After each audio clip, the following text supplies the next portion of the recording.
નમસ્કાર, હું Rinku Prajapati public Indian ન્યૂઝમાં આપનું સ્વાગત કરું છું। શરૂઆત કરીએ આજના સમાચારની। હિમાલય હોસ્પિટલ ખાતે રોટરી ડિસ્ટ્રિક્ટ ક્લસ્ટર 3 માટે કોલોનોસ્કોપી મશીન ઇન્સ્ટોલ કરાયું।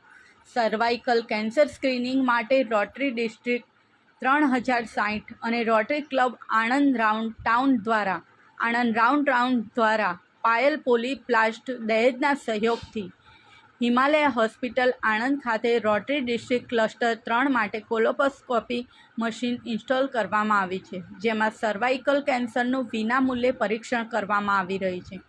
કોલોનોસ્કોપી મશીનના ઇન્સ્ટોલ પ્રસંગે rotary district governor Mihirbhai Dave તથા ફર્સ્ટ લેડી ઓફ ડિસ્ટ્રિક્ટ વૈશાલીબેન દવે, પ્રમુખ પરેશ ઠક્કર, સેક્રેટરી ગગન પંજાબી અને રોટેરિયન તેજલ ઠક્કર, ડૉક્ટર ઉમા પટેલ, હેમાંગ શાહ, નીતાબેન જેઠવા, ગૌતમ મહેતા તથા રોટરી ક્લબ ભરૂચ નર્મદાના પ્રેસિડેન્ટ યુવરાજસિંહ પ્રિયદર્શી, સેક્રેટરી અમિત તાપિયાવાલા, પાયલ પોલીપ્લાસ્ટમાંથી પાટીલ અને પૂર્વ પ્રેસિડેન્ટ ધ્રુવ રાજા હાજર રહ્યા હતા।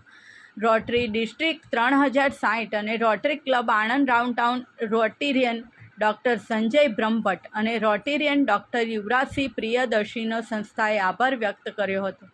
નોંધનીય છે કે આ સર્વાઇકલ કેન્સરના સ્ક્રીનિંગનો લાભ લેવા ઈચ્છતા લોકો president Pareshbhai Thakkar and secretary Gagan પંજાબીનો સંપર્ક કરી શકશે। આ સાથે આજના સમાચારને અહીં સમાપ્ત કરીએ છીએ।